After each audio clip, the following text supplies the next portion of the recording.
ishchisi. Jonimdan to'ydim. Buz hamma yoqda buz. Iloyim bolalaringdan tortib qolishga hamma eshitib qo'yinglar, mana ko'ring. Maksimal shu videoyimni chiqaringlar. Qo'lingdan kelmasa nima qilasan uni tikpa tuzib turgan odamni? Odam-ku sen o'zingdan xulosa qil, sen uyingga birov buzsa. Noinsof qilmang. Kim sizlarga aytdi? Men sizlarga qaysinga topshiriq berdim buzgin deb. Avvalambor har doimgidek sizga sog'lik salomatlik tilayman. Azizlar, ushbu videoni maksimal tarqatishimiz shart. Repost bosing, qancha safimizga kengaysa, obuna bo'ling, shunchalik ko'p rahbarlar o'qiydi, prezidentimizdan shaxsan o'zlari kirib o'qiydilar. Chunki meni o'zlarining akkauntlariga belgilab qo'yganlar, oilaviy meni kuzatishadi. Azizlar, videoni bomba qilib tarqatamiz. Hurmatli Shavkat Miromonovich, ko'pchilikning nomidan chiqaman, shaxsan o'zim ham sizga iltimos bilan, taklif bilan chiqib kelaman.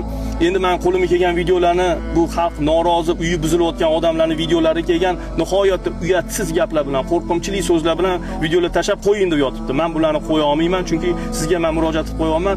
Endichi uyi kuyayotgan odam, uyi buzilayotgan odam qay ahvolga tushadi? Qo'rqinchli ahvolga, hatto o'lim bilan tamom bo'ladi. Qancha asab buziladi, siqiladi. Chunki bizning millat birinchi bo'lib uyim joyim deydi. O'sha yerda o'g'limni uylantiraman, qizimni chiqaraman deb orzu havaslar bilan chet ellarda chirib umrimiz o'tib ketyapti. Endi bitta dalada hayvonlar bilan katta bo'lgan tushunchasi yo'q, ongi kalta rahbarlik lavozimiga o'tirib qolib, qarori bor uyni ham buzdirib tashlasa, nima oqibatlarga olib keladi? Shavkat Miromonov, sizga men iltimos qilaman. Men sizni hurmat qilaman. Saida Homirzayevani ham hozir mana ko'rib turibman. Ko'pchilik xalqqa yordam berib yuribdilar. Men havas ko'z bilan qarayman.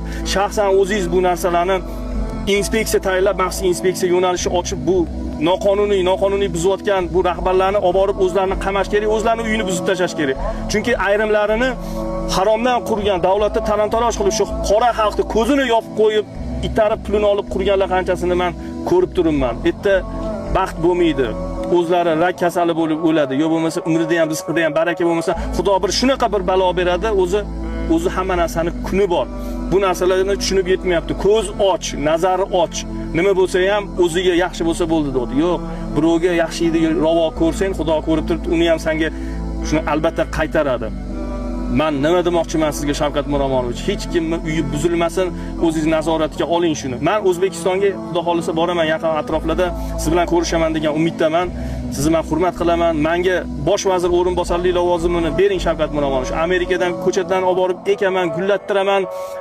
Ishsiz odamlarni ish bilan ta'minlayman. Men o'sha Amerikada bilib bo'lishgan qancha-qanchasini ish bilan ta'minlab o'rganman. Millatim uchun xizmat qilmoqchiman men. Men isbotlab qo'yaman. Agar men g'irromchilik qilsam, yolg'on gapirsam, men oldin aytganimdek birovdan pora oladigan bo'lsam, umrbodga qamab yuborsanglar ham men roziman.